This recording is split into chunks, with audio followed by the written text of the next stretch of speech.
we're talking about cognitive deficits, it really can vary person to person, and it's a result of where the damage is in the brain, how the damage occurred, and if it is going to be a progression of damage to the brain.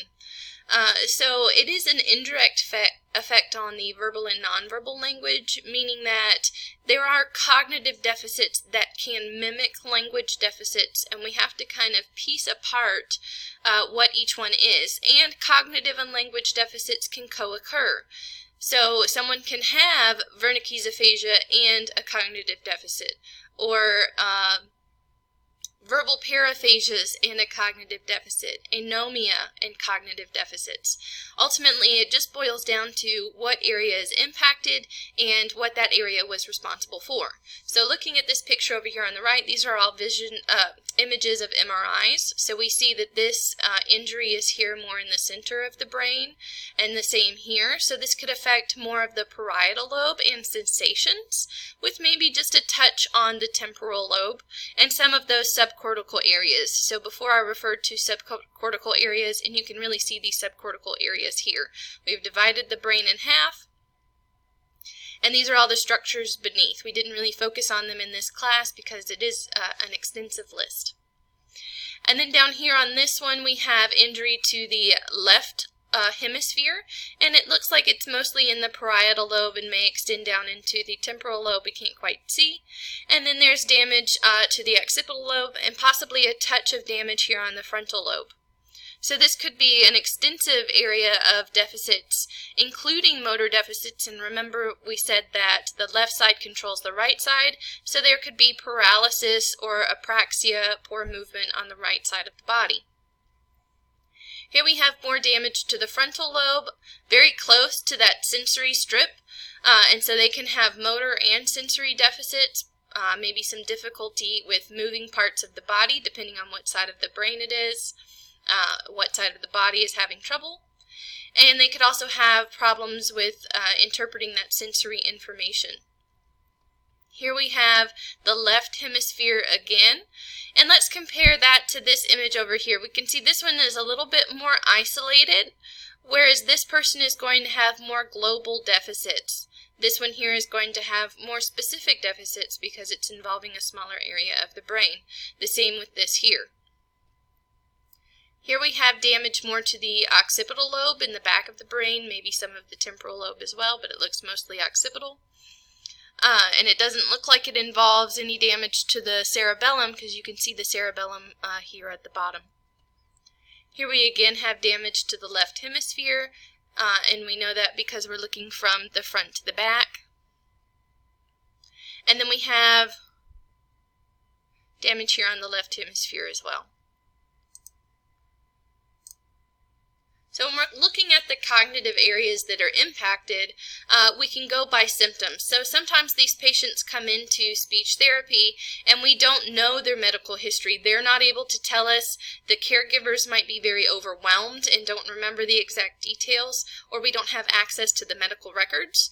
But we can go based off the patient's symptoms, because ultimately that is what we're treating, the symptoms, not the actual cause. As far as the presentation of these cognitive deficits, it again goes back to how the damage occurred. If we're talking about a temporary deficit, they could be treated with medication or removed from the environment that had the lead exposure or mercury exposure, and improve their function over time. So that could be very mild deficits and then improve over time. If it's a traumatic brain injury, it really depends on how the traumatic brain injury occurred. So we can have a focal lesion, meaning that it's only impacting a very isolated area of the brain.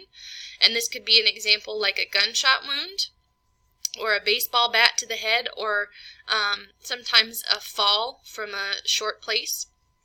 Or it could be global.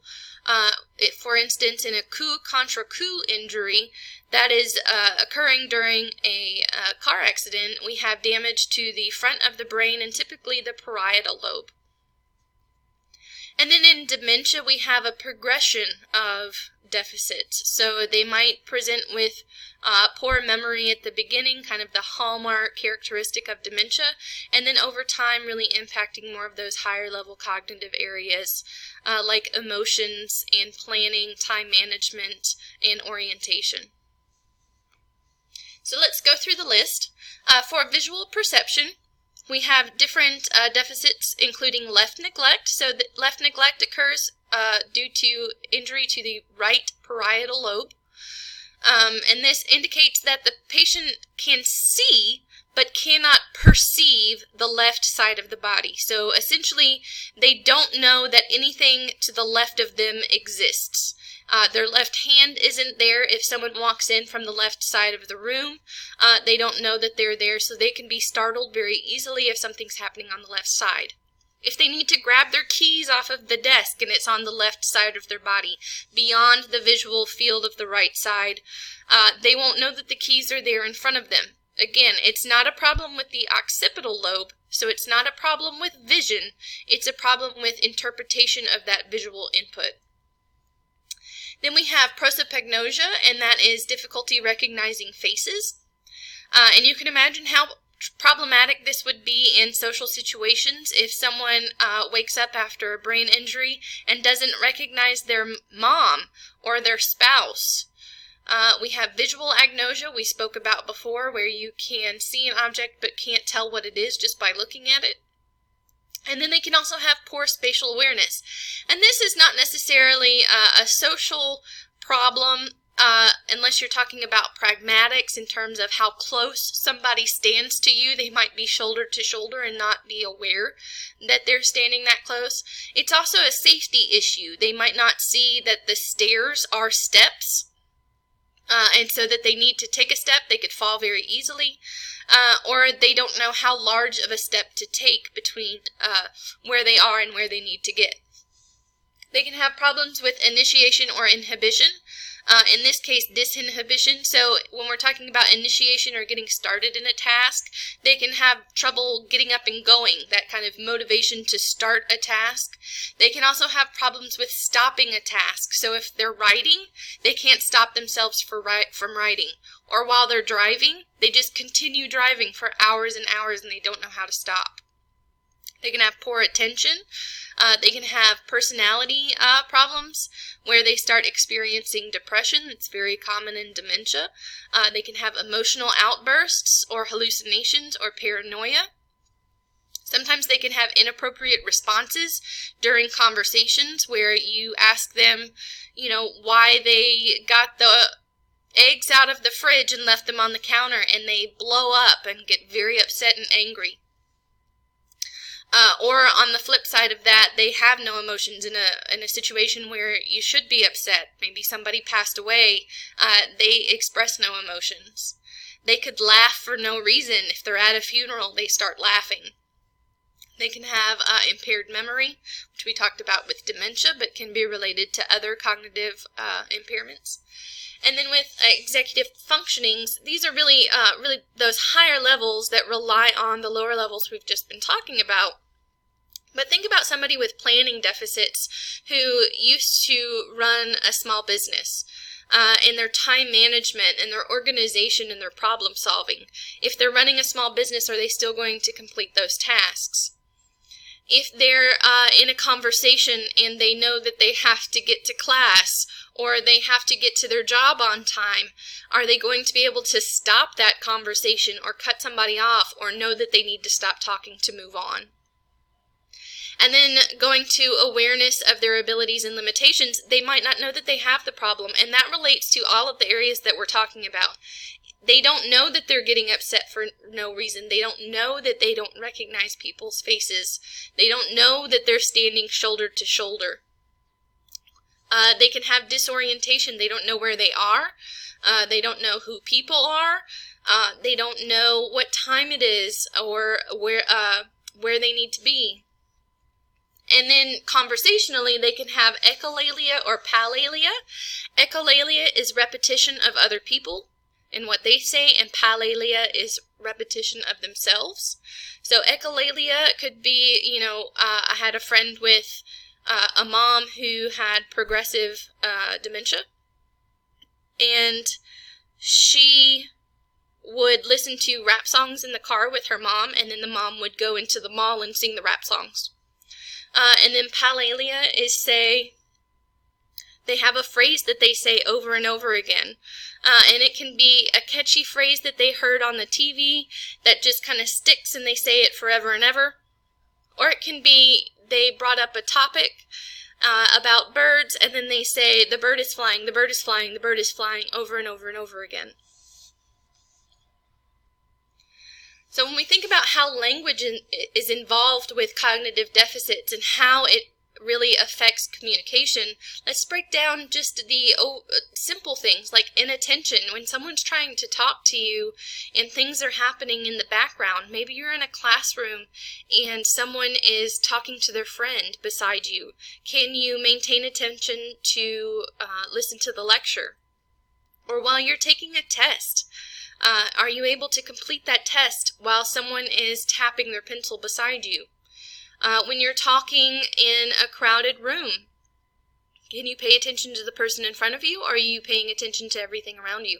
Or even if there's just a child running around the house. For impulsiveness, do you just walk up to somebody and start talking to them? And then excessive speech, do you continue talking to them nonsensically? And then maybe get upset when they don't respond to you the way that you expected them to. For taking turns and staying on topic, they can alternate and jump quickly from topic to topic. So you might have asked them, how was your weekend? And they started off talking about the football game and very quickly jumped to New Year's and then to Easter. And none of it can make sense. Or it might follow a line of thought, but it's not one that the conversational partner can keep up with. As far as eye contact goes, they can maintain too much eye contact, or they never maintain eye contact, so they're constantly looking all over the room. They can make inappropriate comments or have inappropriate behaviors, and this can be things that are completely inappropriate, like touching an inappropriate part of the body, or saying inappropriate words at the wrong time that can upset people. And then for reasoning, planning, and problem solving, we just spoke about, think about that small business owner who's having problems with reasoning or planning and how that can impact their ability with their clients and the conversations that they have, or being able to help their clients if they have a problem. What I want you to keep in mind is that healthy aging does have a certain level of cognitive decline, but it's nothing, again, like language, that impacts a person's abilities to maintain their function in daily life. Generally, it's a problem with short-term memory, so they're able to remember things from long-term memory, maybe things from childhood or holidays a few years ago, but can't remember what they had for breakfast or what happened yesterday. And that's just a general thing that happens over time. When we're talking about cognitive deficits, they do range from mild to severe. But generally, even the mild cognitive deficits are going to impact someone's ability to maintain their role and their function in their daily tasks.